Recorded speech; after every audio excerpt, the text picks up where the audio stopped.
वैकुंठ गुणानु वर्णने, वैकुंठ गुणानु वर्णने। हरे कृष्ण। श्री नवद्वीप मंडल परिक्रमा की जय, परिक्रमाकारी भक्तवृंद की जय। नवद्वीप मंडल परिक्रमाয় আজকে আমরা রুদ্রদ্বীপের শেষ অংশে এসে উপস্থিত। পরিক্রমার শেষ দিন।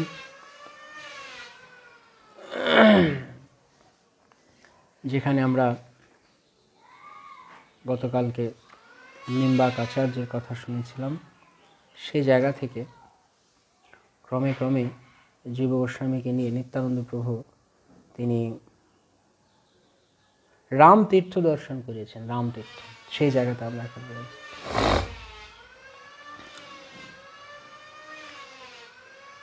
দূর হইতে রাম তীর্থ জীবেরে দেখায়, কোলাসুরে হলধর বধিল যথায়। এখানে কোলাসুরের কথা বলা হয়েছে, যেটা আমরা গতকালকে বলছিলাম যে দাপর যুগে ভগবান বলরাম এই স্থানে তিনি হলধর বলরাম তিনি কোলাসুরকে বধ করেছিলেন, যে পূর্বকালে কোনো এক সময় নবদ্বীপের অঞ্চলের অধিপতি ছিল। সে এখানে লোমশ ঋষিকে দর্শন করে সে তার লোমশ ঋষির কুরূপ দেখে সে সমালোচনা করেছিল, উপহাস করেছিল। তখন ঋষি তাকে অভিশাপ দেন অসুর হয়ে যাবার। পরবর্তীকালে ভগবান বলরাম তিনি এই জায়গাতে এসে যখন তীর্থ ভ্রমণ করছিলেন বলরাম, তখন তিনি এখানে এসে কোলাসুরকে বধ করেন এবং তাকে মুক্তি প্রদান করেন তার সেই অসুর দেহ থেকে। সেখান থেকে আমরা কালকে পড়ছিলাম। তো চলুন, আজকে পরিক্রমার সর্বশেষ দিবসে আমরা উপস্থিত। কালকেই শেষ হয়ে যেত, তো ভক্তরা বলছে না আরো কন্টিনিউ করতে, কালকেও চলতো। তো আজকে আমরা পরিক্রমা করবো এবং আমরা রঘুনাথ দাস গোস্বামীর কথা শুনবো। গতকালকে রঘুনাথ দাস গোস্বামী, রঘুনাথ ভট্ট গোস্বামী, কৃষ্ণদাস কবিরাজ গোস্বামী, এই তিন মহান বৈষ্ণবের কালকে তিনভাবে ঠিক আছে। আমরা কালকে পরিক্রমার কথা শুনছিলাম, তাই আর তাদের সম্পর্কে আমরা হয়নি।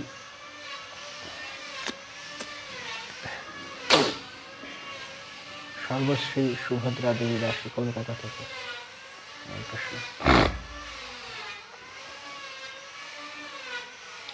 কোলাসুরে হলধর বধিল যথায়, করিলেন গঙ্গা দূর হইতে রাম তীর্থ জীবেরে দেখায়, কোলাসুরে হলধর বধিল যথায়। জীবেরে দেখা মানে জীব গোস্বামীকে নিত্যানন্দ প্রভু তিনি যেখানে রুদ্রদ্বীপে কোলাসুরকে, আমরা বলছিলাম রুকমনপুর গ্রামে কোলাসুরকে বধ করেছিলেন বলরাম, সেই জায়গা দর্শন করালেন জীব গোস্বামীকে। করিলেন গঙ্গা স্নান লয়ে যদুগণ, রুক্মপুর বলি নাম প্রকাশ।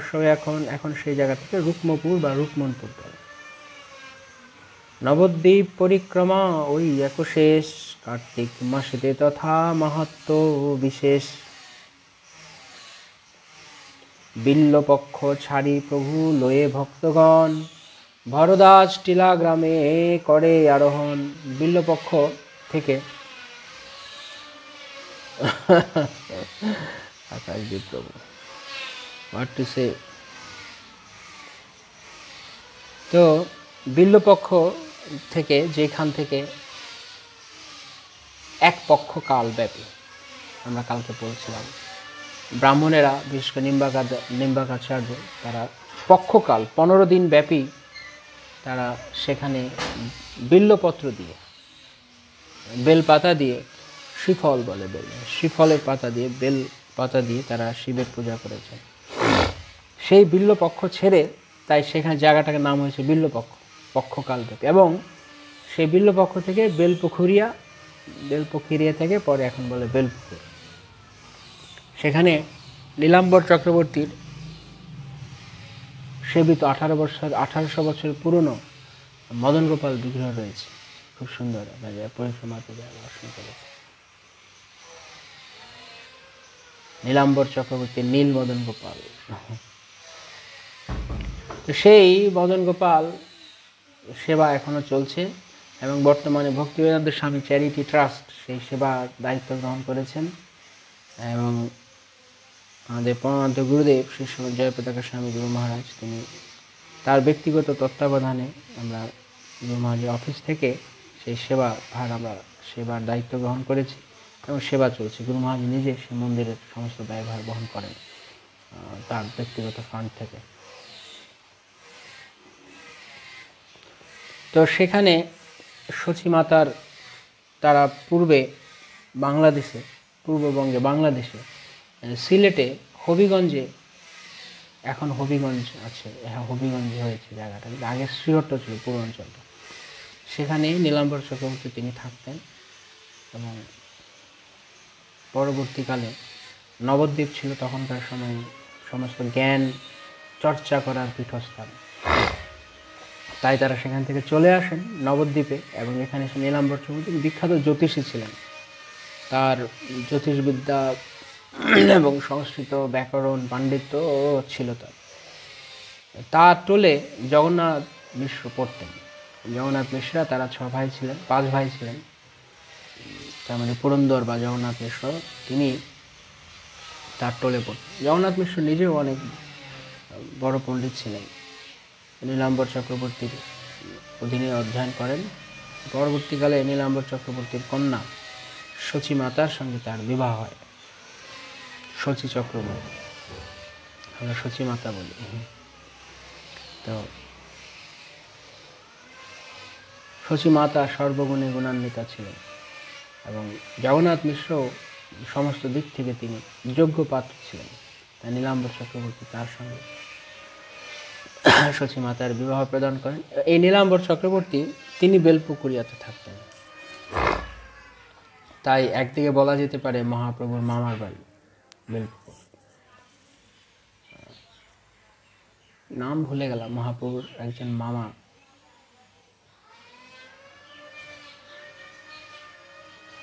তিনি বেলপুকুরে বেশ বহুকাল ছিলেন এবং তাদের বংশধরেরা অনেকদিন সেখানে ছিলেন। তো মামা বাড়ি মহাপ্রভুর বেলপুকুরিয়া রুদ্রদ্বীপ। যখন মহাপ্রভুর জন্ম হয়, আবির্ভাব হয়, তখন এই নীলাম্বর চক্রবর্তী তিনি প্রভুর কুষ্ঠি গণনা করেছেন, ঠিকুজি গণনা করে দেখেছিলেন যে সাধারণ কেউ নয়, মহাপুরুষের শরীরে যে 32 লক্ষণ থাকে তার সব প্রকাশ হয়েছে এবং তার চরণ তলে বিষ্ণু পাদপদ্ম চিহ্ন ছিল। মহাপ্রভু যখন হেঁটে যেতেন, অনেক সময় এরকম হতো, ঘরেও যখন ছোট শিশু নিমাই হাঁটতেন তখন যেখানে যেখানে পা দিতেন ওখানে ওখানে এরকম চরণ চিহ্ন মধ্যে বিষ্ণু পাদপদ্ম চিহ্ন দেখা যেত এবং তার ছুটোছুটিতে সারা ঘরে পদ্মের গন্ধ করত মহাপ্রভু। তো সেই অপূর্ব লীলা এই জগন্নাথ মিশ্র অঙ্গনে ঘটেছিল। যাই হোক, এখন আমরা কোথায় যাব? বিল্লপক্ষ ছাড়ি প্রভু লয়ে ভক্তগণ। নিত্যানন্দ প্রভু তিনি বিল্লপক্ষ থেকে এগিয়ে গিয়ে এখন তিনি ভরদাস টিলা গ্রামে করে আরোহণ। ভরদাস টিলা, নিত্যানন্দ বলে এই স্থানে মুনিবর, আইলেন দেখি তীর্থ শ্রী গঙ্গাসাগর।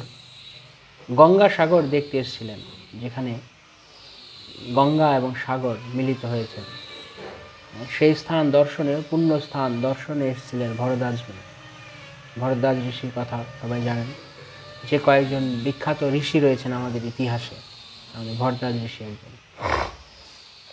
তো ভরদ্বাজ ঋষি তিনি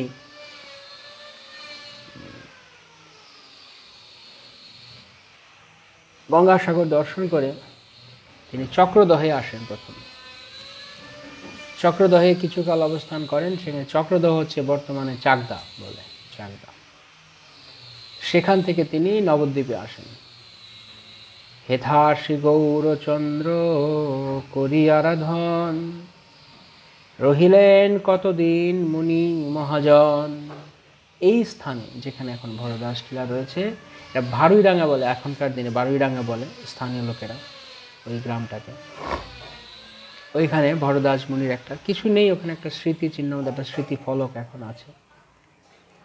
তার আরাধনে তুষ্ট হয়ে বিশ্বম্ভর, নিজ রূপে দেখা দিলা সদয় অন্তর। তখন তিনি ভরদ্বাজজি সেখানে গৌরচন্দ্রের ধ্যান করেন এবং মহাপ্রভু শ্রী গৌরাঙ্গ দেব তিনি তাকে দর্শন দান করেন। হরি বল, হরি বল, হরি বল, হরি বল। নবদ্বীপ ধামে সবাই দর্শন লাভ করছেন। শুনে মনে হচ্ছে নবদ্বীপ ধাম যেন ভগবানকে দেখার জায়গা। সবাই এখানে ভগবানকে দেখতে পারেন নবদ্বীপ ধামে। যে এখানে এসে নবদ্বীপ ধামে ভগবানের রূপ ধ্যান করেছেন, গৌর রূপ, তিনি ভগবানকে এখানে দর্শন লাভ করেছেন। তো আমরা বিভিন্ন দ্বীপে দ্বীপে শুনেছি কে কাকে দর্শন করেছেন। আমাদের মনে আছে সুরভি মাতা কোথায় দর্শন করেছিলেন ভগবানকে? সুরভি মাতা এবং ইন্দ্র কোন দ্বীপে? কার কার মনে আছে সুরভি মাতা দর্শন করেছিলেন? তারপর সপ্তর্ষিগণ দর্শন করেছেন। সমুদ্র সেন তো বোঝাই যায় সমুদ্র করে দর্শন করেছিলেন, তিনি দর্শন করেছেন। সুবর্ণ বিহারে রাজা সুবর্ণ সেন দর্শন করেছেন। জয়দেব গোস্বামী দর্শন করেছেন, বিভিন্ন জন নবদ্বীপ ধামে। এবং শেষে আমরা গত কয়েকদিন শুনলাম যে কিভাবে 4 আচার্যগণ তারা প্রত্যেকেই নবদ্বীপ ধামে মহাপ্রভু দর্শন করেছেন। এখন একেবারে শেষে এসে আমরা দেখছি ভরদ্বাজ ঋষির কথা। ভরদ্বাজ ঋষি তিনি গৌরাঙ্গ রূপের আরাধনা করে তিনি গৌরাঙ্গ মহাপ্রভুর দর্শন লাভ করেন। মুনিরে বলিল তব ইষ্ট সিদ্ধ হবে, আমার প্রকটকালে আমারে দেখিবে। গদ্রুম, ইয়েস গদ্রুম, গদ্রুম, গদ্রুম, সুরভিকুঞ্জ, হ্যাঁ সুরভিকুঞ্জ, গদ্রুম, গদ্রুমে, ইয়েস। মুনিরে বলিল তব ইষ্ট সিদ্ধ হবে, তোমার বাঞ্ছা পূরণ হবে, আমার প্রকটকালে তুমি আমাকে দেখতে পাবে। তো এনারা সবাই যারা আগে দর্শন পেয়েছেন ভগবানের, তারা প্রত্যেকে গৌরাঙ্গ লীলায় অংশ নিয়েছেন। আমরা জানি না হয়তো এক্স্যাক্টলি প্রত্যেকে কে কি ছিল, কিন্তু সবাই মহাপ্রভু তাদেরকে পরবর্তীকালে তার লীলা অংশগ্রহণ করার সুযোগ দিয়েছেন, সাক্ষাৎ যেন তাকে দেখতে পারেন। ভরদ্বাজ মহাপ্রেমে হইল অজ্ঞান, এই কথা বলি প্রভু হইল অন্তর্ধান। তুমি আমার লীলায় দর্শন করবে এই কথা বলে ভরদ্বাজ ঋষি মহাপ্রভু অন্তর্ধান হয়ে গেলেন। আর ভরদ্বাজ ঋষি তিনি মূর্ছিত হয়ে, তিনি অজ্ঞান হয়ে গেলেন গৌরাঙ্গ প্রেমে। কতদিন থাকি এই টিলার ওই উপর, অন্য তীর্থ দর্শনে গেলা মুনিবর। এখানে উঁচু অংশ ছিল তাই বলা আছে টিলা, ভরদ্বাজ টিলা। এখানে তিনি কিছুদিন ছিলেন, তারপর তিনি অন্য জায়গায় চলে গেলেন। লোকেতে ভারই ডাঙা বলে এই স্থানে, মহাতীর্থ হয় এই শাস্ত্রের বিধানে। বলিতে বলিতে সবে যায় মায়াপুর, আগু বাড়ি লয় সবে ঈশান ঠাকুর। হরি হরি, হরি বল। এই কথা বলতে বলতে আমরা আবার পরিক্রমা সুসম্পন্ন করে এখন আমরা নিত্যানন্দ প্রভু জীব গোস্বামীর পদাঙ্ক অনুসরণ করে ধীরে ধীরে আবার আমরা অন্তর্দ্বীপে প্রবেশ করেছি। যেখানে এখানে বলা হচ্ছে যখন নিত্যানন্দ প্রভু জীব গোস্বামীকে নিয়ে এসছেন, তখন বলিতে বলিতে সবে যায় মায়াপুর। তারা মায়াপুর এলেন এবং আগু বাড়ি লয় সবে ঈশান ঠাকুর।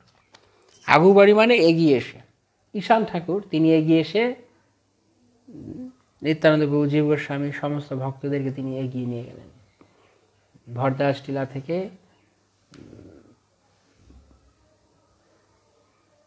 মহাপ্রভুর গৃহ যেখান থেকে তারা পরিক্রমা শুরু করেছিলেন, আবার সেখানে এসে তারা সমাপ্ত হলেন। তা আমরা এখনো দেখি যে পরিক্রমা যখন হয়, এখন তো অনেক পরিক্রমার দল রয়েছে, বিশেষ করে শ্রীমৎ গৌরাঙ্গ প্রেম স্বামী মহারাজ তিনি যে পরিক্রমাটি করান তার তিনি যে দলে থাকেন, অর্থাৎ প্রথম একদম অরিজিনাল যখন পরিক্রমা শুরু তখন একটা টিম ছিল, সবাই একটা টিমে পরিক্রমা করত।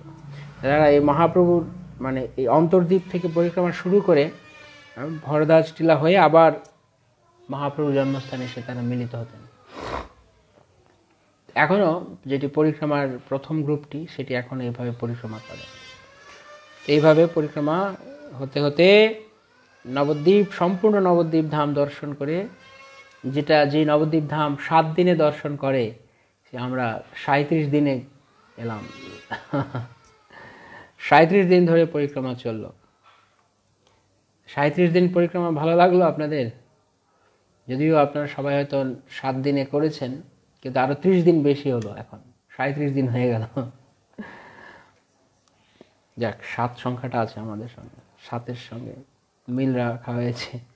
সকল মহাপ্রেমে নিত্যানন্দ করেন নর্তন, সকল বৈষ্ণব মিলি করেন কীর্তন। নিত্যানন্দ প্রভু পরিক্রমা সম্পন্ন করে জীব গোস্বামীকে নিয়ে বিভিন্ন জায়গায় নিত্যানন্দ প্রভু তিনি মানে মূর্ছা হয়ে গেছেন মহাপ্রভুর স্থান দেখাতে দেখাতে, আমরা শুনেছি। এখন এই শেষ পর্যন্ত যখন তারা এই অন্তর্দ্বীপে এসে আবার পৌঁছে গেলেন, তখন নিত্যানন্দ প্রভু মহাপ্রেমে নিত্যানন্দ করেন নর্তন, মহাপ্রেমে।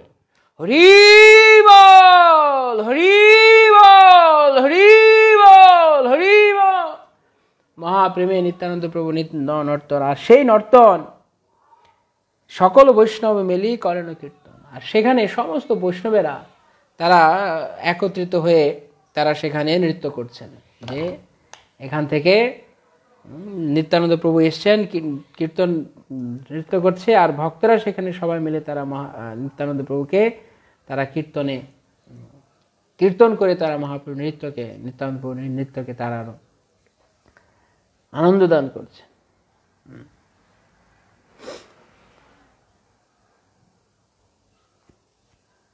জগন্নাথ মিশ্রালয় সর্বপীঠসার, নাম সহ যথা শ্রী গৌরাঙ্গ অবতার। সেই দিন প্রভু গৃহে প্রভুর জননী, বৈষ্ণবগণেরে অন্ন খাওয়ানো আপনি। জগন্নাথ মিশ্রালয় সর্বপীঠসার, নাম সহ যথা শ্রী গৌরাঙ্গ অবতার। শ্রী গৌরাঙ্গ অবতার নাম সহ, যেখানে ভগবান শ্রী গৌরাঙ্গ মহাপ্রভু তিনি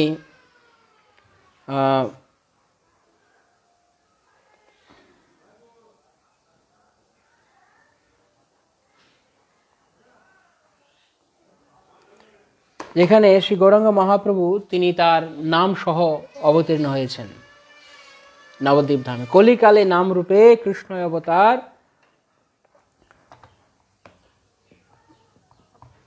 কলিকালে নাম রূপে কৃষ্ণ অবতার।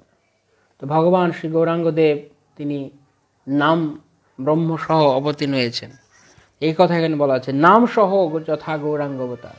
নাম সহ কেন? যখন মহাপ্রভু আবির্ভাব হয়েছেন তখন সমগ্র নদিয়াবাসী তারাও নাম করছে, তারাও প্রত্যেকে হরি বল, হরি বল, হরিনাম হরিধ্বনি করছে। তো যেহেতু তারা নাম নিয়ে তিনি অবতীর্ণ হয়েছেন, তিনি তাই বলা আছে নাম সহ প্রভুর হয় অবতার, গৌরাঙ্গ অবতার। সেই দিন তারা মহাপ্রভুর গৃহে থাকলেন মিশ্র ভবনে, এবং সচীমাতা রন্ধন করে তাদেরকে প্রসাদ পাওয়ালেন। বৈষ্ণবগণরে অন্ন খাওয়ানো আপনি।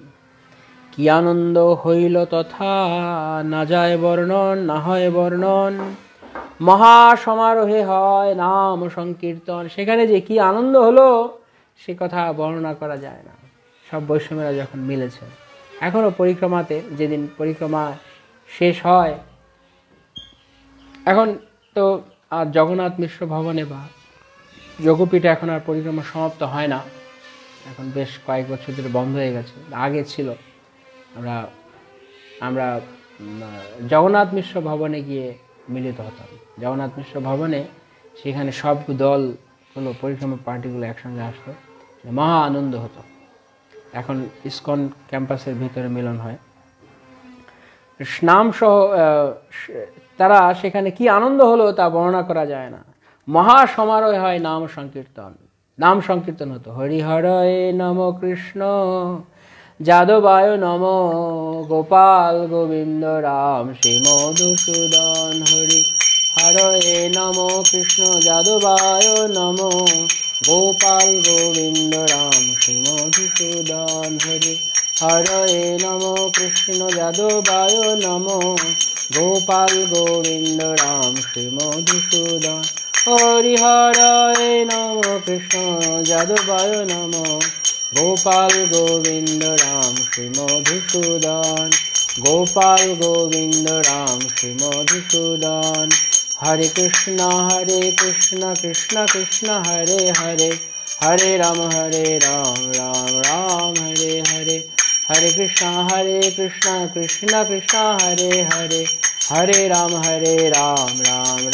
हरे हरे, हरे कृष्णा कृष्णा कृष्णा हरे हरे, हरे राम राम हरे हरे। তো ভক্তেরা তারা সবাই নিত্যানন্দ প্রভু সহ তারা সবাই মহানাম সংকীর্তনে সেখানে দিব্য আনন্দে সেই রাত্রি সেখানে কাটালেন। ভক্তিময় ঠাকুর এইভাবে তার পরিক্রমা কথা তিনি সম্পূর্ণ করছেন। নিতাই জাহ্নবা পদ ছায়া যার আশ, এই ভক্তি বিনোদ গায় নদিয়া বিলাস। তো আজকে এখানে রাত্রিকাল অবস্থান করবেন। আগামীকাল জীব গোস্বামী নিত্যানন্দ প্রভুকে কিছু প্রশ্ন করবেন এবং সেই সমস্ত প্রশ্নগুলো শ্রীমান নিত্যানন্দ প্রভু তিনি উত্তর প্রদান করবেন। সেই প্রশ্নোত্তর পর্ব আগামীকাল হবে। যে কোনো ক্লাসের পরে, যে কোনো পরিক্রমার পর বা কথার পর যেমন প্রশ্নোত্তর থাকে, এই পরিক্রমার পরও প্রশ্নোত্তর পর্ব, সেই প্রশ্নোত্তর আমরা আগামীকালকে শুনবো। এখন আমরা সেটা রঘুনাথ দাস গোস্বামীর কথা শুনব। কিছু অপূর্ব কথা রয়েছে এই প্রশ্নোত্তরে। কেন পরিক্রমা তো হলো, অনেক জায়গা জীব গোস্বামীপাদ তিনি নিত্যানন্দ প্রভুর কৃপায় দর্শন করলেন, তো তার মনে অনেক সংশয় ছিল। সেই সংশয়গুলো নিত্যানন্দ প্রভু ক্লিয়ার করলেন। সেই সংশয়গুলো, প্রশ্নোত্তরগুলো আমরা আগামীকালকে শুনবো। এখন আমরা চৈতন্য চরিতামৃত থেকে শ্রীল রঘুনাথ দাস গোস্বামীর কথা আলোচনা করছি। তো আমরা পরশুদিন কথা বলছিলাম রঘুনাথের, যে রঘুনাথ দাস একাদশীর দিন মনে হয়, রঘুনাথ দাস তিনি মহাপ্রভুর কৃপা লাভ করলেন। আগে নিত্যানন্দ প্রভুর কৃপা পেলেন, তারপর তিনি নিত্যানন্দ প্রভুর কৃপা তিনি পেলেন চিরাদ্বৈত উৎসবের কথা। সেই চিরাদ্বৈত উৎসবের ঠিক পরের ঘটনাই আমরা এখন বলছি। কি হলো, রঘুনাথ তিনি মহাপ্রভুর আজ্ঞা অনুযায়ী যেমনটা বলেছেন যে বাহ্যে লোক ব্যবহার করো আর অন্তরে নিষ্ঠা করো, এটা দেখিয়ে তিনি তার ঘরে অবস্থান করছেন আর অপেক্ষা করছেন কবে সেই দিন আসবে যখন মহাপ্রভু আমাকে ডাকবেন, তার সঙ্গে আমাকে সেবায় যুক্ত করবেন, সেই কথা ভাবছেন। তো মহাপ্রভু বলেছিলেন যে বৃন্দাবন দেখি যবে আসিব নীলাচলে, সেই কালে তুমি মেলিহ নীলাচলে, সেই কালে সেই ছল কৃষ্ণ স্ফুরাবে তোমারে, কৃষ্ণের বাতুল যে তারে কি রাখিতে পারে। একটা ছলনা কৃষ্ণ তোমাকে দেখিয়ে দেবেন, তুমি কিভাবে গৃহ ত্যাগ করে আমার কাছে আসতে পারো। তো সেই ছলনা তা এখন এখানে দেখাচ্ছেন। কিভাবে, এই মতো চিন্তিতে দৈবে একদিন বাহিরে দেবী মণ্ডপে, এই মতো চিন্তিতে দৈবে একদিন বাহিরে দেবী মণ্ডপে করিয়াছেন। এইভাবে চিন্তা করতে করতে প্রতিদিন কখন মহাপ্রভুর কাছে যাবেন এই কথা ভাবতে ভাবতে একদিন রঘুনাথ দাস তিনি বাইরে, ঘরের বাইরে, তাদের যে ঘর ছিল সে ঘরের বাইরে একটা দুর্গা মণ্ডপ ছিল। তার বাবা জ্যাঠা তারা অনেক ধনী লোক ছিল, আর আগেকার দিনে ধনী লোকেরা দুর্গা পূজা করত। তো সেই দুর্গা মণ্ডপে তিনি সেদিন রাত্রে শুয়ে আছেন, তিনি ঘরে থাকতেন না। নিত্যানন্দ প্রকাশ কাছে যখন তার দেখা হলো, নিত্যানন্দ প্রকাশ থেকে আসার পর থেকে তিনি সবসময় এই দুর্গা মণ্ডপেই ঘুমাতেন।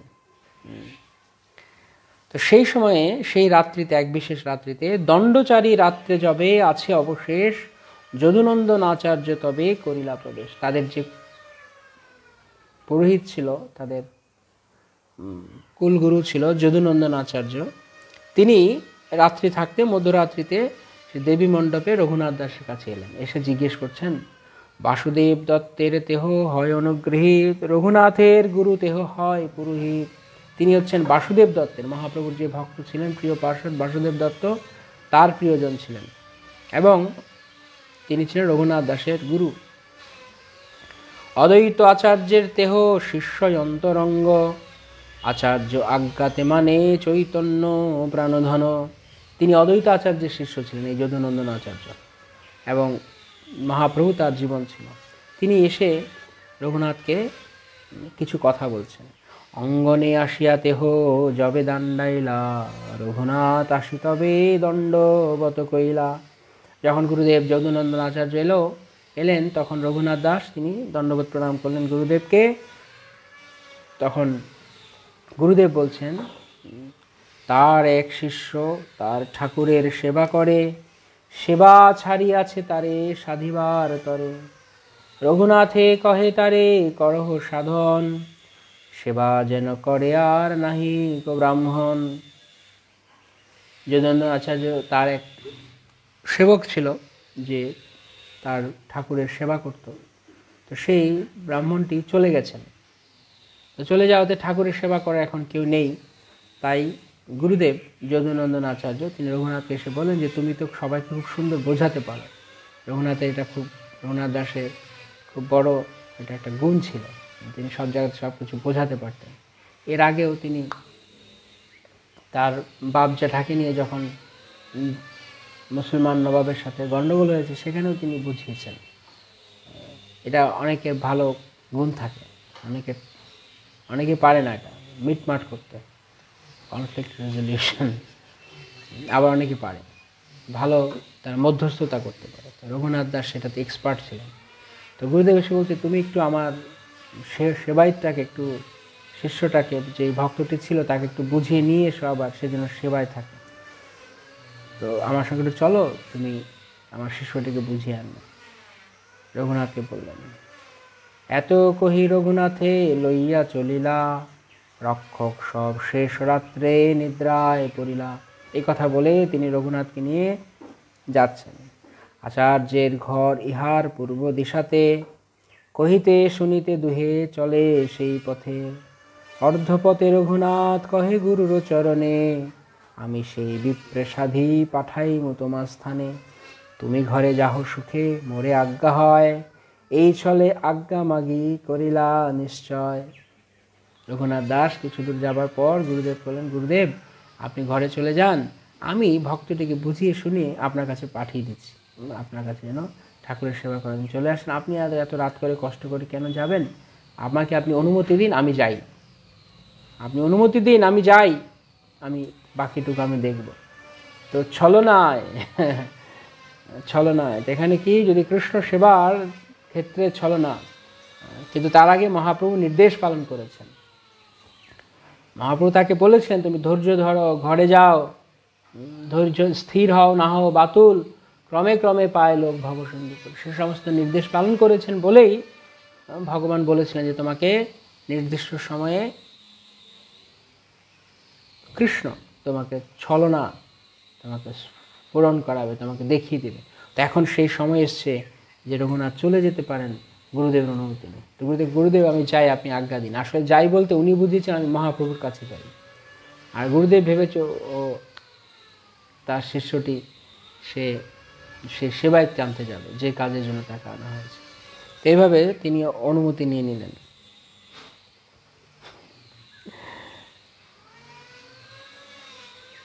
সেবক রক্ষক আর কেহ নাহি সঙ্গে, পলাইতে আমার ভালো এই তো প্রসঙ্গে। সেবক নেই, রক্ষক নেই, আমার সঙ্গে কেউ নেই। এখন আর বাবা যেরকম সবসময় পেছনে পেছনে লোক লাগিয়ে রাখে, আমি কোথাও যেতে পারি না, এখন আর সে অবস্থা নেই। এখন বরং আমাকে এইটাই সুযোগ, এই সুযোগে আমাকে পালাতে হবে, এই সুযোগে আমি এখন এখান থেকে যেতে পারি মহাপ্রভুর কাছে। এত চিন্তি পূর্ব মুখে করিলা গমন, উল্টিয়া চাহে পাছে নাহি কোনো জন। পিছন পিছন দেখছে, অনেক সময় না পালানোর সময় দেখে পিছনে কে আছে না, কেউ আমাকে দেখছে নাকি, পিছনে ঘুরে ঘুরে দেখছে বাবা আমাকে কেউ দেখছে না, দেখে এক ছুট দিয়েছে মহাপ্রভুর কাছে। গ্রামে গ্রামে গ্রামের পথ ছাড়ি যায় বনে বনে, শ্রী চৈতন্য নিত্যানন্দ চরণ চিন্তিয়া, পথ ছাড়ি উপপথে যায় নধাইয়া। চৈতন্য নিত্যানন্দ চরণ চিন্তা করতে করতে, গৌর নিত্যানন্দ চরণ চিন্তা করতে করতে তিনি পথ ছেড়ে উপপথ দিয়ে ছুটতেন, যাতে সাধারণত মেইন রোড দিয়ে গেলে লোক চিনে ফেলবে, তো গলি থাকে অনেক, অথবা ধান ক্ষেতের উপর দিয়ে অনেকে ছুটতে থাকে যাতে মেইন রোডে গেলে কেউ ধরতে না পারে। তাই উপপথ দিয়ে তিনি ছুটতে শুরু করেছেন। বনে বনে গ্রামে গ্রামের পথ ছাড়ি যায় বনে বনে, কায় মনোবাক্যে চিনতে চৈতন্য চরণ। যে আমাদের এরকম, আমরা যদি কখনো কৃষ্ণের জন্য এরকম যাই বা কোনো মানে এরকম কোনো আমরা পালাচ্ছি, তা আমরা হয়তো যেতে যেতে ভাববো যাচ্ছি খেতে পারবো কিনা, থাকার জায়গা হবে কিনা, সংশয় থাকবে। অনেক কিছু চিন্তা করতে করতে। আর এখানে রঘুনাথ দাস তিনি যে ছুটছেন, তিনি কেবল কায় মনোবাক্যে চৈতন্য চিন্তা করছেন। অর্থাৎ তিনি যে যাচ্ছেন পুরোটা পথ তার কাছে কিছু মনে হয়নি, মহাপ্রভুর কথা চিন্তা করতে করতে। কোনো উদ্বেগ নেই, উৎকণ্ঠা নেই, প্রভুর কাছে পূর্ণরূপে আত্মসমর্পণ করতে যাচ্ছেন। পঞ্চদশ ক্রোশ পথ চলি গেলা একদিনে, সন্ধ্যাকালে রহিলা এক গোপের বাথানে। পঞ্চদশ ক্রোশ, পঞ্চদশ ক্রোশ মানে 15 ক্রোশ, মানে 30 মাইল। একদিনে 30 মাইল হেঁটেছেন কৃষ্ণ। আপনারা কেউ হেঁটেছেন একদিনে 30 মাইল? একদিনে 30 মাইল, একদিনে 30 মাইল হেঁটেছেন। কি ছোটাই না ছুটেছেন তিনি মহাপ্রভুর জন্য, একদিনে 30 মাইল। কৃষ্ণ। সন্ধ্যাকালে রহিলা এক গোপের বাথানে, এক গোপের বাড়িতে তিনি সন্ধ্যাবেলা থাকলেন। 30 মাইল মানে বাবা জেঠা যাতে কোনো খোঁজই না পায়, কারণ কেউ কল্পনা করতে পারবে না একদিনে কেউ 30 মাইল হাঁটতে পারে। তাই তারা হয়তো ভাববে রঘুনাথ হয়তো এত দূর পর্যন্ত গিয়েছে, আসলে রঘুনাথ অনেক দূর চলে গেছেন, 30 মাইল অবধি, অনেক দূর চলে গেছে একদম। কৃষ্ণ বলছি নেবার। আজকালকার দিনে 30 মাইল এখন আর কেউ হাঁটে না, এখন বাইক চালিয়ে চলে যায় সব। 30 মাইল কি হাঁটবে? কিন্তু যেহেতু আগে এরকম ছিল পদব্রজে, কিন্তু তারপরেও কেউ 30 মাইল হাঁটতো না, ধীরে সুস্থে যেত। সন্ধ্যাবেলায় যেখানে খুব সুন্দর ছিল আগেকার জীবন, যেখানে সন্ধ্যা হয়ে গেল আশেপাশে কারোর বাড়িতে থেকে গেল, তারাও থাকতে দিত অতিথিদের, প্রসাদ থাকতো, ব্যবস্থা থাকতো, খাবার ব্যবস্থায় রাখতেন, থাকার ব্যবস্থা রাখতেন। কিন্তু এখনকার দিনে না, ম্যাক্স পুরী পরিক্রমা করেছি, পুরী পরিক্রমা বেশি নয়, 10 মাইলের মতো হবে, মানে 10-12 মাইল হয়। আমি সর্বোচ্চ 16 মাইল হেঁটেছিলাম একসময়। 30 মাইল কেউ হাঁটার হয় না একদিনে। তো এরকম ছিল, যেতে যেতে পথে যেখানে সন্ধ্যা হয়ে যেত সেখানে কারো বাড়িতে থেকে যেত। আর এখনকার দিনে কুকুর হতে সাবধান, গেটে লাগিয়ে দেবে, বি অ্যাওয়্যার অফ ডগস। কুকুর আছে বাড়িতে, মানে কি না থাকুক আর নাই থাকুক, যাতে ভুলেও কেউ ওই বাড়িতে ঢুকতে না চায়, লিখে দেবে। লোকের বাড়ির এখন বড় বড় গেট থাকে, গেটে সিকিউরিটি থাকে, প্রবেশের কোনো উপায় নেই। কিন্তু এরকম ছিল আগের দিনে, মানুষের বাড়িগুলো ছিল সামনে উঠোন থাকতো, খোলামেলা বাড়ি থাকতো, একটা মানে সামান্য কিছু একটা হয়তো কোনো ফুলের কুঞ্জ, ফুল গাছের কুঞ্জ বা এরকম কিছু দিয়ে থাকতো বাড়ির দেয়ালের মতো, আর সামনে অনেক বড় উঠোন থাকতো। এখন সব ক্লোজ ডোর হয়ে গেছে, সব লোকের সব ভেতরে থাকে, ওই অনেক সিকিউরিটি পেরিয়ে তারপর যেতে হয়। আমরা একবার যখন গুরু মহারাজের যখন অপারেশন হলো 2018 সালে, তখন 19 সালে জানুয়ারি মাসে, তখন চেন্নাইতে একটা দীক্ষা অনুষ্ঠান ছিল, তো আমার সেবা ছিল। আমি যখন সেখানে গিয়েছি, আমরা মানে চেন্নাই মন্দির থেকে ভোরবেলা মঙ্গল আরতির পর গুরু মহারাজের কাছে দেখা করতে গিয়েছিলাম। তো যেখানে গুরু মহারাজ থাকতেন, হীরানন্দিনী অ্যাপার্টমেন্টে, মানে এক গুরু ভাইয়ের বাড়িতে, ওখানে অনেকগুলো বিল্ডিং একসঙ্গে, অনেকগুলো কী বলে এটাকে, মানে হাউজিংয়ের মতো আর কি। তো সেই জায়গাতে ঢুকেছি, এবার মানে মেইন গেট থেকে একদম ওই যে হাউজিং এরিয়াটা রয়েছে, অনেকগুলো ভিতরে, মানে সব বড় বড় বিল্ডিংগুলোর একটা বাজার বলা যায়। এরকম বাজার, অনেক পশারি থাকে, সেরকম অনেক বিল্ডিংয়ের পশার বসেছে। তো ওই প্রথম গেটে একবার আপনার পরিচয় দিন টাইপের, তারপর ভেতরে কোন ব্লকে কোন বিল্ডিংয়ে আছেন সেখানে যাওয়া, সেইখানে নিচে আবার একটা সিকিউরিটি, সেই সিকিউরিটির পর আবার ভেতরে যখন ঢোকা হলো, যেখান থেকে লিফটে ওঠার সেখানে আরেক সিকিউরিটি, মানে জায়গায় জায়গায় জায়গায় জায়গায় সব। এখনকার দিনে এরকম ব্যবস্থা রয়েছে, কেন এখনকার দিনে লোকেরা কেউ বিশ্বাস নেই কারোর উপরে, বিশ্বাস নেই, এই কারণে এখন মানুষের নিরাপত্তার বড়ই অভাব। কিন্তু আগেকার দিনে এরকম ছিল না, খোলামেলা ছিল সব কিছু, আসতো বাড়িতে, জল খাবারের ব্যবস্থা থাকতো যার যেরকম। আর এখন সব কিছু এখন জায়গায় জায়গায় সব রেস্ট্রিক্টেড। তো যাই হোক, এক গোপের বাড়িতে সেই দিন সন্ধ্যাবেলা তিনি থেকে গেলেন।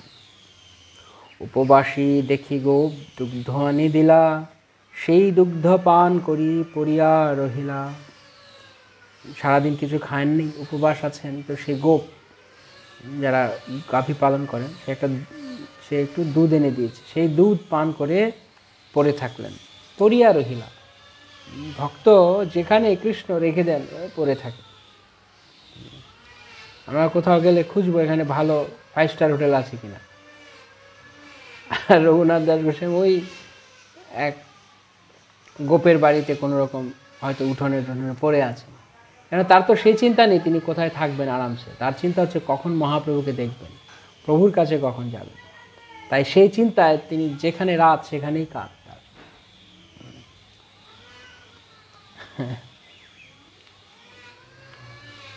সেই দুগ্ধ পান করি পড়িয়া রহিলা, এথা তার সেবক রক্ষক তারে না দেখিয়া, তার গুরু পাশে বার্তা পুছিলেন গিয়া, সেরেছে। রঘুনাথ তো চলে গেছে, কিন্তু রঘুনাথকে যারা সিকিউরিটি দিচ্ছিল দুর্গা মণ্ডপে, তারা সবাই দেখছে কি ব্যাপার, রঘুনাথকে দেখা যাচ্ছে না, রঘুনাথ কোথায় গেল, রঘুনাথ কোথায়।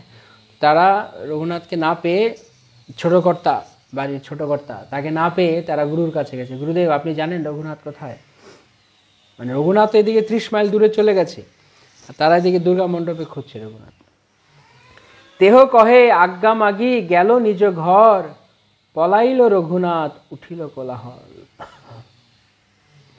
গুরুদেব বলছে আমার কাছে তো আদেশ চাইলো, আমার কাছে তো আজ্ঞা চাইলো, বললো যে আসছে শিষ্যটিকে নিয়ে আসবে। সে বললো তার শিশু নিয়ে এসে সে ঘরে ফিরবে। বলছে না ফেরেনি তো, তার মানে কি পলাইল রঘুনাথ উঠিল কোলাহল, তার মানে পালিয়েছে। এই তো গুরুদেব বলছে আমার কাছে তো আজ্ঞা নিল যে আমি আসছি মানে তো আমি ভাবছি ও হয়তো আমার শিষ্যকে আনতে গেছে, ও যেদিকে চলে যাবে আমি তো জানি না। পলাইল রঘুনাথ উঠিল কোলাহল, চারদিকে সারা পড়ে গেল। জমিদারের ছেলে না, জমিদারের ছেলে জমিদার বাড়ি থেকে চলে গেছে, একমাত্র ছেলে, বাপ জেঠার একমাত্র ছেলে, সুতরাং একটা মানে তাকে সবাই মিস করছে এখন, কোথায় গেল বংশের প্রদীপ, সে কোথায় গেল, কুলদীপ, কুলের প্রদীপ। তার পিতা কহে গৌরের ভক্তগণ, প্রভু স্থানে নীলাচলে করিলা গমন। তার বাবা বলছে গৌরের ভক্তদেরকে জিজ্ঞেস করো, নিশ্চয়ই ও মহাপ্রভুর কাছে চলে গেছে নীলাচলে। তো গৌরের ভক্তেরা তারা তো নীলাচলে যায়, সুতরাং তাদের কাছে গিয়ে খোঁজ করো যে রঘুনাথ ওদের সঙ্গে আছে কিনা। 10 জন যাহ তারে আনহ ধরিয়া, সেই সঙ্গে রঘুনাথ গেল পলাইয়া। 10 জন যাহ তারে আনহ ধরিয়া, 10 জনকে পাঠিয়ে দিলেন তো ধরে আনার জন্য। শিবানন্দে পত্রী দিল বিনয় করিয়া, আমার পুত্রেরে তুমি দিবা বাহুরিয়া। শিবানন্দ সেনকে চিঠি লিখে দিয়েছেন রঘুনাথের বাবা, যে দয়া করে আমার ছেলেকে আমার পুত্রেরে তুমি দিবা বাহুরিয়া। বাহুরিয়া মানে ফিরিয়ে দেওয়া, তবে আমার পুত্রকে ফিরিয়ে দাও দয়া করে, তোমার সঙ্গে গেছে হয়তো মহাপ্রভুকে দেখতে, তুমি আমার ছেলেটিকে ফিরিয়ে দাও। ঝাঁকড়া পর্যন্ত গেল সেই 10 জনে, ঝাঁকড়াতে পাইল গিয়া বৈষ্ণবের গণে। ঝাঁকড়া বলে এক স্থান, সেইখানে তারা গিয়েছেন, সেখানে গিয়ে তারা নাগাল পেয়েছে বৈষ্ণব দলে, যেখানে তারা নীলাচল যাচ্ছিলেন। পত্রী দিয়া শিবানন্দে বার্তা পুছিল, শিবানন্দ কহে তেহ এথা নাই আইল। শিবানন্দ সেনকে চিঠি দিয়েছে, রঘুনাথের বাবার চিঠি পড়ে দেখছে যে শিবানন্দ সেন দয়া করে তুমি আমার ছেলেটি হারিয়ে গেছে, চলে গেছে, মনে হয় মহাপ্রভুর কাছে যাচ্ছে, তুমি আমার ছেলেকে ফিরিয়ে দাও। শিবানন্দ সেন বলছে আপনার ছেলে তো এখানে আসেনি, আমাদের সঙ্গে নেই, সে এখানে আসেনি তো, কারণ রঘুনাথ খুব চতুর, কৃষ্ণ দদামি বুদ্ধিযোগম, বলছেন আমার ভক্তি করো সততাম প্রীতিপূর্বকম, আমি বুদ্ধি দান করবো। রঘুনাথ ভেবেছে যদি আমি এই দলের সঙ্গে যাই, বৈষ্ণব দলের সঙ্গে, তাহলে আমার বাবা সহজেই আমাকে ধরে ফেলতে পারবে, তাই আমি আলাদা যাব এবং বনপথে যাব, উপপথ দিয়ে যাব। রঘুনাথ তখন সে বলছে তাই আর তাকে কেউ খুঁজে পাচ্ছে না। যার মাথায় বুদ্ধি কম থাকে কিন্তু কৃষ্ণকে চায়, ভগবান তাকে বুদ্ধি দান করেন তাকে পাওয়ার জন্য। এবার কি হলো, বাহুরিয়া সেই 10 জন আইল ঘর, তার মাতা পিতা হইল চিন্তিত অন্তর। 10 জন ফিরে এলো, সেই লোক যাদেরকে পাঠিয়েছিল, বাবা মা খুব চিন্তায় পড়ে গেল, ছেলেকে খুঁজে পাওয়া যায়নি। এথা রঘুনাথ দাস প্রভাতে উঠিয়া পূর্বমুখ ছাড়ি চলে দক্ষিণ মুখ হইয়া, ছত্রভোগ পার হইয়া ছাড়িয়া সরান, কুগ্রাম কুগ্রাম দিয়া করিলা প্রয়াণ।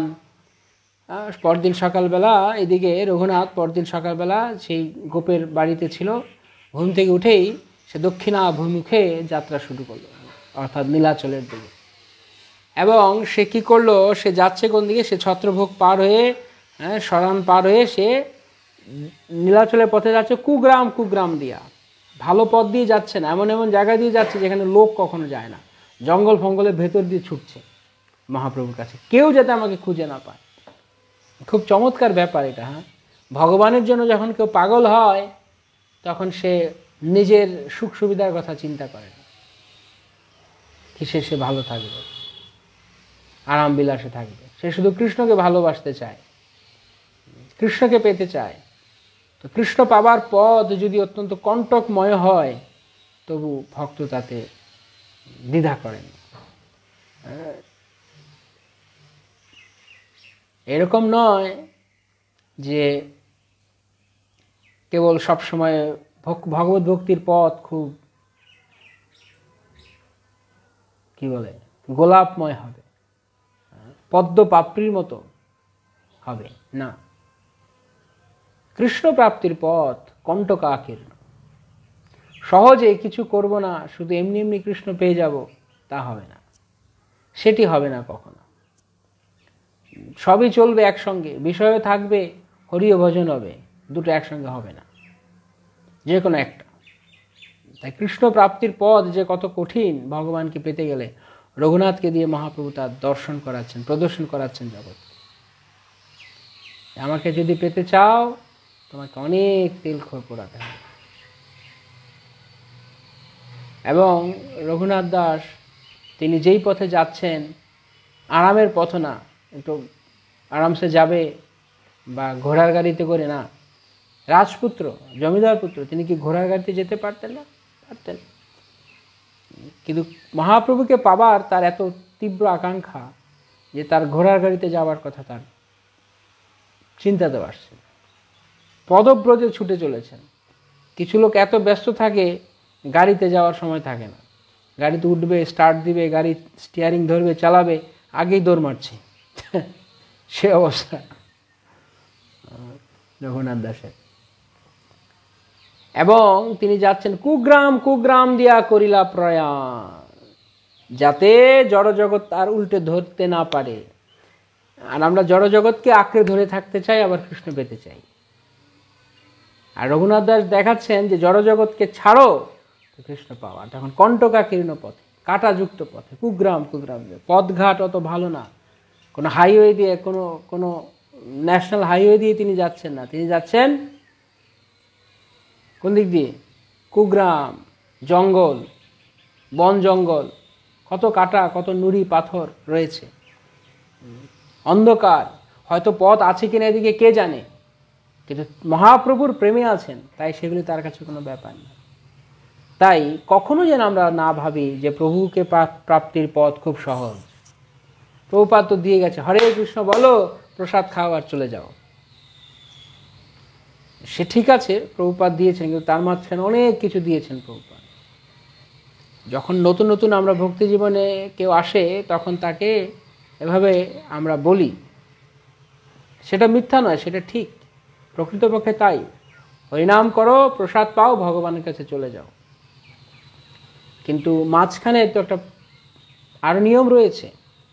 কেউ যদি এখন এসে কিছুদিন পরে এসে বলে আরে প্রভু তাহলে তো বিপদ হলো, এতে তো আমাদের আগের জন্মই ভালো ছিল, আগে যা ছিলাম তাই ভালো ছিল। মূর্খ সে। যেমন কেউ যদি বলে ভালো করে পড়াশোনা করো, তুমি একদিন জীবন অনেক বড় হতে পারবে। যখন কেউ বলছে ভালো করে পড়াশোনা করো, জীবন অনেক বড় হতে পারবে, এই কথার মানে কি? জীবনে বড় হওয়া আর ভালো করে পড়াশোনা করা, এর মাঝখানে কিছু রয়েছে না নেই? মাঝখানে কোনো ধাপ রয়েছে? কৃষ্ণ ভক্তিতে এলাম তো লোক, আমরা প্রথমে যেইভাবে আসি কৃষ্ণ ভক্তির পথে, অনেকেই মোস্টলি, যেমন ভগবদ্গীতায় বলা হচ্ছে আর্ত অর্থার্থী জ্ঞানী জিজ্ঞাসু। লোক কেন আসে না? জগতের দুঃখ কষ্ট, ঠিক আছে, ভগবানের কাছে আর্ত হয়ে গজেন্দ্রের মতো যেমন, অথবা টাকা পয়সা নেই, আর কি করব, আমাদের তো এই জীবনে আর কিছু হতে পারবো না, চল ইস্কন চলে যাই। ইস্কনে চলে যাই, ওখানে মন্দির খাবো বেলায় বেলায়, আর কি আছে, ফিস্ট আছে। আর যারা মায়াপুরে আছে তারা তো, তাদের জন্য একটা সুবিধা আছে, মাসে বেশ কয়েকটা ফিস্ট আছে, ওই ফিস্ট দেখলো আর ধরম পিছন ছুটলো, বাস হয়ে গেল, খাওয়া হয়ে গেল। মাসে মোটামুটি 30 দিনের মধ্যে 10-15 দিন শুধু ফিস দিয়ে চালিয়ে দিল।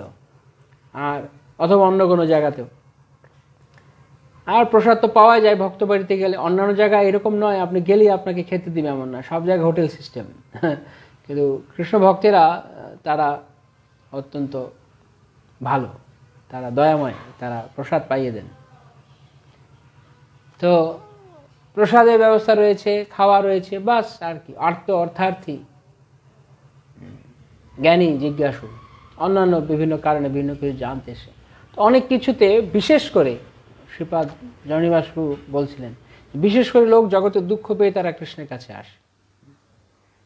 কিন্তু এটা শুদ্ধ ভক্তি নয়, শুদ্ধ ভক্তি নয়। অন্যাভিলাষিত শূন্যম জ্ঞান কর্মাদি অনাবৃতম, কর্মতেও না, ভোগের জন্য না, বা ত্যাগের জন্য দুঃখ পেয়েও না। প্রথমে আমরা আসছি চতুর্বিধা ভজন্তে মাম যে জন সুকৃত অর্জুন, জনা সুকৃত অর্জুন, 4 জন আমাকে সুকৃতিবান বলে আসে। কিন্তু তারপর ভগবত ভক্তির মার্গ অত্যন্ত কঠিন। আর ভাবতে পারি না যে যা খুশি তাই করবো আর ভগবত ভক্তিতে উন্নতি করে যাব, ইম্পসিবল, কখনো সম্ভব না। জীব যতক্ষণ না পর্যন্ত শুদ্ধতা অর্জন করছে, বাসনার শুদ্ধতা, ততক্ষণ পর্যন্ত কৃষ্ণ প্রাপ্তির দুরূহ, অসাধ্য ব্যাপার। তাই যে কারণেই এসেছে না কেন সংস্থায়, আসি ম্যাক্সিমাম এই কারণে, বিভিন্ন উদ্দেশ্যে, বিভিন্ন মোটিভ থাকে, বিভিন্ন মোটিভে, অপ্রতিহত, অহৈতুকী নয়, হৈতুকী। কিন্তু তারপর সংস্থায় আসার পর, কিছুদিন যাবার পর, তারপরও যখন একই জিনিস কন্টিনিউ করতে থাকে, তখন সেটা দুর্ভাগ্যজনক। তখন তার বোঝা উচিত যে আমি কি কারণে ভক্তি জীবনে এসেছিলাম। সিরিয়াস হওয়া উচিত ভক্তি জীবনে। তো যখন কি এরকম সিরিয়াস হবে, যেই সিরিয়াস হতে যাবে ভক্তি জীবনে, তার অনেক জায়গায় জায়গায় বাধা পড়তে থাকবে। যেমন রঘুনাথ মহাপ্রভুকে পেতে চাইলেন, জমিদার পুত্র ছিলেন, কোনো সমস্যা নেই, কিন্তু যেই না উনি মহাপ্রভুকে পেতে চাইলেন, তখনই ওনার সমস্যা। তো সিকিউরিটি গার্ড দিয়ে, ওনাকে গার্ড দিয়ে আটকে রেখেছে, আর আমাদেরকে মায়া বিভিন্ন প্রতিকূলতা দিয়ে আটকে রাখে। সেটা তার জন্য প্রতিকূলতা, তার জন্য সে মহাপ্রভুর কাছে যেতে পারছে না। তারপর ওনাকে কত ছলনা করে যেতে হলো, এবং সেই যাওয়াটা ওনাকে কত কষ্ট ছিল। তো সেই কণ্টকাকীর্ণ পথ দিয়ে তিনি ছুটে ছুটে যাচ্ছেন। তাই আমরা যেন কখনো না ভাবি যে ভগবত ভক্তির পথে এসে এখন শুধু আরাম করে কাটিয়ে দেব, তাহলে গেল, খাবো দাবো, ফুর্তি করবো, মালা 2খানা জপ করব, ফেসবুকে কিছু ছবি আপলোড করব, বাস আমি ভক্ত। যেমন কিছুদিন আগে বলছিলাম, দুর্গাপূজা চলছে, সবাই ভক্তরাও তার মধ্যে নাচানাচি, ঘোরাঘুরি করছে। তো এই সব কিছু একবারে গোলেমালে দিয়ে এই ভগবত ভক্তি করা যাবে না। একান্তভাবে চৈতন্যচন্দ্রের কথা চিন্তা করছেন রঘুনাথ দাস, সেইভাবে তিনি মহাপ্রভুর কাছে গিয়েছেন, কোনো দ্বিতীয় কোনো মনোভিলাস নেই তার। এইভাবে আমরা কায় মনোবাক্যে যখন কৃষ্ণ স্মরণ করব, গ্রহণ করব, তখন ভগবান পথে অনেক প্রতিবন্ধকতাও দিবেন। কিন্তু সেই প্রতিবন্ধকতাগুলো পেছনে পড়লাম, আমরা পেছনে আর 1-2 বার দেখলো কি আমাকে দেখছে কিনা, কিন্তু আর চিন্তা নেই কে আমাকে খুঁজবে, কে আমাকে ধরবে, আর কোনো কিছু ভাবা নেই, শুধু মহাপ্রভুর কথা চিন্তা করতে করতে দেবো। এই চিন্তা করছেন, আরে আমার বাবার জমিদারি আছে, কত আরামসে থাকতে পারতাম, খেতে পারতাম, অপ্সরার মতো স্ত্রী রয়েছে, এসব কিছু চিন্তা না করে তিনি ভাবছেন কখন মহাপ্রভুকে পাবো, কখন প্রভুর কাছে যাব। এই নিষ্ঠা খুব দরকার। কোনো সংশয় নেই যে কৃষ্ণ ভক্তি করতে এসেছি, কৃষ্ণকে ভক্তি করবো, আর কোনো কিছু চিন্তা নেই, সব ভগবান দেখবেন। অর্থাৎ ভগবত ভক্তির পথে কৃষ্ণ ভক্তি করলে সর্বকর্মকৃত হয়। কে কি মনে করছে না করছে, কোন আত্মীয় স্বজন, কোন বন্ধু বান্ধব কে কি ভাবছে না ভাবছে, তার কোনো কিছু নেই। বা ওখানে ওদের কাছে থাকলে ভালো থাকতে পারতাম, কি করতে এলাম, কপাল পোড়া, কৃষ্ণ কৃষ্ণ কৃষ্ণ করতে এলাম, আমার জীবনটাই গেল, এরকম ভাবেন না। গেলে একেবারে কৃষ্ণের উদ্দেশ্য নিয়ে, কৃষ্ণের মন নিয়ে ভক্তি জীবন আসে। দুই নৌকায় যারা পা দেয় দুদিকে পড়ে যাবে, নৌকা সরে গেলে শেষ। দু নৌকায় পা দেওয়া কখনো ঠিক না। তো ভগবত ভক্তিতে যখন এসছেন রঘুনাথ দাস, মহাপ্রভুকে পাবার জন্য, কৃষ্ণকে পাবার জন্য কত কষ্ট তাকে করতে হচ্ছে, সেই কথা মনে রাখতে হবে যে আমরা ইচ্ছা মতো যা খুশি তা করব আর কৃষ্ণকে পেয়ে যাব, এরকম প্রচার চলছে চতুর্দিকে যে চলো ঠিক আছে, অসুবিধা নাই, ভক্তি করো, ওসব চলুক, কিন্তু একই সাথে কৃষ্ণকে রাখো। এখনকার দিনের প্রচারের ধাঁচটা হচ্ছে এরকম, just add Krishna in your life. এই কথার অনেক অর্থ রয়েছে। প্রভুপাদ যে কথা বলেছে, প্রভুপাদ তো প্রথমে কীর্তন করেছেন টমকিন স্কোয়ার পার্কে, কিন্তু তারপরে কি শুধু প্রভুপাদ সারা 10 বছর 11 বছর ধরে তিনি কি শুধু কীর্তনই করে গেছেন? তাহলে এই ফিলোসফি, এই এত সিদ্ধান্তের বই কেন তিনি দিলেন? এত ঘন্টার পর ঘন্টা, হাজার হাজার ঘন্টা তিনি লেকচার কেন দিলেন? তার শিষ্যদেরকে এত কেয়ার তিনি কেন করলেন? সবার দেখভাল কেন রাখলেন? সবাই ঠিকঠাক মতো তার আশ্রম পালন করছে কিনা কেন? যদি শুধু হরিনাম কীর্তনই প্রভুপাদ করতেন। হরিনাম কীর্তনের পূর্ণ ক্ষমতা রয়েছে, কিন্তু আমরা হরিনাম কীর্তনকে পূর্ণভাবে গ্রহণ করার জন্য আমাদের উপযুক্ত নই আমরা, তাই এই সমস্ত সিদ্ধান্তসমূহ আলোচনা হওয়া উচিত। না ঠিক আছে, যা করছো তার সাথে দেখা যায় এখনকার দিনে ভক্তরা দীক্ষা হয়ে গেছে হয়তো, কিন্তু ওই যেমন যেমন যেমন ব্যবসা আদি চালাচ্ছে সেই রকমই চলছে, সব কিছুই ধান্দা একই রকম চলছে, শুধু নিরামিষ খায় আর একটু মালা আছে, জপমালা আছে, জপ করে। আর ভক্ত দেখানো তো এখন নিজেকে কোনো বিষয় নয়, কারণ এখন সবাইকে বোঝানো যে আমি ভক্ত। অনলাইন আছে, ক্লিক করে দিলাম, অনলাইনে চলে গেলাম, আমি ভক্ত, সবাই দেখছে, মালা তিলক পড়ছে, কিন্তু আসলে কাজের বেলায় কিছুই নেই, ঘন্টা। তো মহাপ্রভুর প্রতি যে হৃদয়কে রাখা, অন্তরকে রাখা, সেটি হচ্ছে বড়। তাই আমরা কতটুকু কৃষ্ণ ভাবনাময় হলাম, কৃষ্ণকে পেতে আমরা উদ্গ্রীব হলাম, সেটা হচ্ছে বিবেচ্য বিষয়। কোন সংস্থায় রয়েছি, কি ব্র্যান্ডে রয়েছে, সেটা বড় বিষয় নয়। ব্র্যান্ড দিয়ে আমরা কৃষ্ণকে পাবো না। কৃষ্ণকে পেতে গেলে হৃদয় থেকে এই রঘুনাথ দাস গোস্বামীর উদ্গ্রীব আকাঙ্ক্ষা লাগে, উদ্গ্রীব হতে হবে। না আমার দীক্ষা হয়ে গেছে, আমার কাজে, এইভাবে আমরা কখনো এগিয়ে যেতে পারবো না ভক্তিজীবন।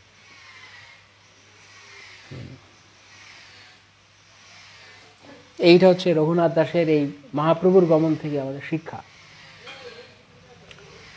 তো তিনি এইভাবে যাচ্ছেন এবং যেতে যেতে তার কি কি অবস্থা হচ্ছে, ভক্ষণ অপেক্ষা নাহি সমস্ত দিবস গমন, ক্ষুধা নাহি বাঁধে চৈতন্য চরণ প্রাপ্তে মন।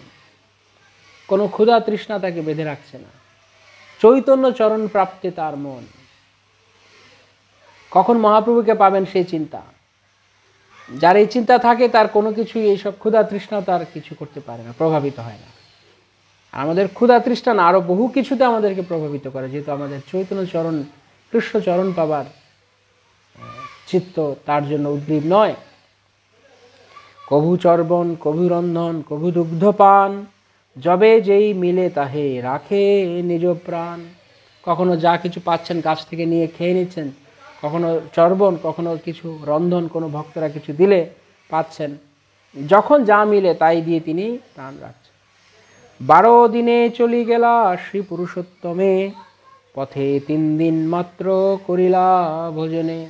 12 দিনে গেলেন, এখান থেকে জগন্নাথপুরী যেতে কমসে কম 30 দিন লাগতো। আগের দিনে যখন ভক্তরা যেত 500 বছর আগে পায়ে হেঁটে, সেই পথ 12 দিনে চলে গেছেন, অর্ধেকেরও কম সময়ে। মহাপ্রভুর প্রতি এরকম আকাঙ্ক্ষা ছিল, তাই এক জন্মেই কৃষ্ণের কাছে যাওয়া যায়। যদি কেউ উৎকণ্ঠা থাকে, আকাঙ্ক্ষা থাকে, উদ্গ্রীব হয়, যা কোটি কোটি জন্মের পরেও লাভ না করা যেতে পারে। পন্থাস্তু কোটি শতবৎসর সংপ্রগম্য বায়রথাপি মনসো মুনিপুঙ্গবানাম। কোটি শত বৎসর ধরে বড় বড় মুনিপুঙ্গবেরা যার কথা ধ্যান করেও তার চরণ নখ প্রান্ত পর্যন্ত স্পর্শ করতে পারে না, তাকে এক জীবনে ভক্তরা পেয়ে যেতে পারে। যদি 30 দিনের পথ রঘুনাথ 12 দিন অতিক্রম করতে পারেন, তাহলে যেই ভক্ত ঐকান্তিক মহাপ্রভুকে পাওয়ার জন্য, কৃষ্ণকে পাওয়ার জন্য, তাকে কি বহু জন্ম অপেক্ষা করতে হবে? না, এক জন্মেই সে পেয়ে যাবে। হরি বল, হরি বল, হরি বল। এক জন্মেই। যে সিরিয়াস সে এক জন্মে পাবে, যে সিরিয়াস নয় তার বহু জন্ম লাগবে। তাই এবার আমি ঠিক করব, আমাকে ঠিক করতে হবে, আমি সিরিয়াস হব না আমি ধীরে ধীরে চলব। ধীরে ধীরে চললে ঠিক আছে, সিরিয়াস হব না ভক্তি জীবনে, তাহলে বহুদিন লাগবে, বহু জীবন লেগে যাবে। যদি কেউ মনে করে এই জগৎটা কি সুখের না দুঃখের, প্রতি মুহূর্তে মুহূর্তে দুঃখের, আমাকে আলাদা করে বলতে হবে না, সবাই যে যার জীবন আছেন সেখান থেকে আপনারা চিন্তা করে দেখুন জগৎটা কত দুঃখের, প্রতি মুহূর্তে মুহূর্তে কত জ্বালা যন্ত্রণার, কত উৎকণ্ঠা, কত দুশ্চিন্তা, কিভাবে জীবন চলবে, কিভাবে কত কিছু হবে, কত কিছু ভাবছে। কিন্তু আমরা সেই কথা আমরা ধ্যান দিচ্ছি না, সেদিকে আমরা চিন্তা করছি না। আমরা এই জগতের আনন্দ ফুর্তি নিয়ে ব্যস্ত আছি, একবারও চিন্তা করছি না। যেমন ছোট ছোট ছেলে এগুলো হয়তো তারা এখন বাজি ফোটাচ্ছে, আতশ ফোটাচ্ছে, পটকা ফোটাচ্ছে, আনন্দ করছে। আমরাও এরকম শিশুর ন্যায় এই জগতে এত দুঃখ যন্ত্রণা পাচ্ছি, কিন্তু আমরা মনে করছি না এই আনন্দ ফুর্তি করেই দিন কাটিয়ে যাবে, কেটে যাবে। আমরা একবার ভাবি না যে এই জগতে আমরা যতক্ষণ রয়েছি ততক্ষণ পর্যন্ত আমাদের কত জ্বালা রয়েছে, কত দুশ্চিন্তা, কত কিছু নিয়ে ভাবতে হয়, তাই না? তাই যদি এসব থেকে ফিরে যেতে হয়, এসব থেকে দূরে থাকতে হয়, তাহলে আর কোনো উপায় নেই। কোনো এই জড়জাগতিক অ্যাডজাস্টমেন্ট দিয়ে এগুলো দূর করা যাবে না, কেবল কৃষ্ণের কাছে যাওয়া। তাই এখানে থাকাকালে যেমনটা আমরা প্রায় বলি, নাটকের মতো করে চলুন আর গন্তব্য রাখুন কৃষ্ণের কাছে। যেমন রঘুনাথ থাকছে বাপ জ্যাঠার কাছে, কিন্তু মন সবসময় চৈতন্য চরণে পড়ে আছে। কোনো রকম এখানে দিনগুলো চালিয়ে দেওয়া আর ভগবানের কাছে ফিরে যাওয়ার চিন্তা করা। তাই যদি কেউ নিষ্ঠাবান হয়, সিরিয়াস হয়, আমাকে পেতে হবে কৃষ্ণকে, তাহলে সে ভাগ্যবান। নয়তো বারংবার এসে এই জীবনে হয়তো আমি মনে করছি এই জীবনে আমি গরিব, আমি যদি পরের জীবনে ধনীও জন্ম নিই, এই জীবনে আমি হয়তো ভারতবর্ষে জন্মগ্রহণ করছি, পরের জীবনে আমি যদি আমেরিকা জন্মগ্রহণ করি, আমার জীবনে ফ্যাসিলিটি বাড়লে কি হবে? আদি আত্মিক, আদি ভৌতিক, আদি দৈবিক ক্লেশ সব কমে যাবে, একই থাকবে। ত্রিতাপ ক্লেশ কোথাও গেলে দূর করা যাবে না। তাই এখানে ভালো উন্নততর অবস্থানে গিয়ে কিছুই সলভ করতে পারবে না। একটাই উপায় রয়েছে, সেটা ভগবানের কাছে চলে যাও। যতক্ষণ পর্যন্ত জীব কৃষ্ণ প্রাপ্তি না হয় ততক্ষণ পর্যন্ত তাকে যন্ত্রণা ভুগতেই হবে, ভুগতেই হবে। তীব্র আকাঙ্ক্ষা কৃষ্ণকে পাওয়ার, সেটা হৃদয়ে সর্বদা যেমন প্রদীপের মতো জ্বলে। প্রদীপ যেমন জ্বলে, প্রদীপ অনেক জায়গাতে আছে প্রদীপ নেভে না, সবসময় ঘি দিয়ে দিয়ে, যেমন জগন্নাথপুরীতে আছে প্রদীপ জ্বলছে, অনেক মন্দির আছে, শুধু জগন্নাথপুরী না, অনেক জায়গাতে অক্ষয় প্রদীপ থাকে, জ্বলতেই থাকে। তো সব সময় কৃষ্ণ প্রাপ্তির বাসনাকে জিয়ে রাখা, এই জীবনেই কোনো কিছুর দ্বারা ভক্ত যা কিছু করুক না কেন, এদিক ওদিক অ্যাডজাস্টমেন্ট, কিন্তু তার ফাইনাল গোল থাকবে এই জীবনে কৃষ্ণকে পেতে হবে। সেই লক্ষ্যে, কৃষ্ণকে পাবার লক্ষ্যে বাকি সব কিছু অ্যাডজাস্ট হবে, কৃষ্ণকে পেতে হবে, নয়তো এখানে দুঃখ পেতে হবে। এইভাবে ভক্ত তার জীবনকে সজ্জিত করবেন, সাজাবেন। যা কিছু প্ল্যানিং করছে লক্ষ্য একটাই, যেন আরো আরো বেশি কৃষ্ণ ভাবনাময় হতে পারি, আরো তাড়াতাড়ি যেন কৃষ্ণের কাছে পৌঁছতে পারি। এই 30 দিনের পথ রঘুনাথ 12 দিনে চলে গেলেন। তাই আমাদেরকে এইভাবে, যদি আমরা কৃষ্ণকে পেতে চাই, তাহলে আমরা অনেক লম্বা সফর, লম্বা জার্নিকে আমরা কম করে আনতে পারি আমাদের উৎকণ্ঠার দ্বারা, আমাদের ইচ্ছার দ্বারা, আমাদের সিনসিয়ারিটির দ্বারা, সিরিয়াসনেসের দ্বারা ভক্তি জীবনে। যে যেমন সিরিয়াস সে তেমন আনন্দ পাবে ভক্তি জীবনে। যে সিরিয়াস না, লুজ, সে তার আনন্দ লুজ হবে ভক্তি জীবনে। কখনো আনন্দ, কখনো আনন্দ নেই। কিন্তু যে লেগে থাকে, সিরিয়াস, সে ভক্তি জীবনে পরম আনন্দ পায়, এবং সেই প্রাপ্তির লোভে সে ছুটতেই থাকে, ছুটতেই থাকে, ছুটতেই থাকে, এবং সে তখন 1 মাসের পথ 12 দিনে অতিক্রম করে ফেলতে পারে। হরি বল। তো আমরা আজকে এই পর্যন্তই রঘুনাথ দাসের কথা রাখবো। আমরা আগামীকাল এখান থেকে আবার রঘুনাথ মহিমা, অনেক সুন্দর রঘুনাথ দাসের কথা, জগন্নাথপুরীতে গেলেন, যা যা হলো সেই কথা আমরা আগামীকাল আবার কন্টিনিউ করব। আজকে আমরা রঘুনাথ দাসের, তিনি যে পুরীতে এসে পৌঁছলেন পুরুষোত্তমে, সেই কথা আমরা শুনলাম যে তিনি কি উৎকণ্ঠা আকাঙ্ক্ষা নিয়ে ভগবানের সঙ্গে মিলিত হলেন। এবার ভগবানের সঙ্গে মিলিত হবার পর জগন্নাথপুরীতে রঘুনাথের আরও যেই অপূর্ব লীলাদি হলো, মহাপ্রভু রঘুনাথকে যে উপদেশাবলী দিলেন সে কথা আমরা এরপর থেকে শুনব। হরে কৃষ্ণ। বাঞ্ছা কল্পতরুভ্যশ্চ কৃপা সিন্ধুভ্যেব চ পতিতানাং পাবনেভ্যো কৃষ্ণ। শ্রীল প্রভুপাদ কি জয়, সমেত ভক্তবৃন্দ কি জয়, অনন্ত কোটি বৈষ্ণব বৃন্দ কি জয়। শ্রী শ্রী রঘুনাথ দাস গোস্বামী কি জয়। রঘুনাথের নীলাচল যাত্রা কি জয়। নীলাচল চন্দ্র শ্রী জগন্নাথ স্বামী কি জয়। গৌর প্রেমানন্দে হরি হরি বল। হরে কৃষ্ণ।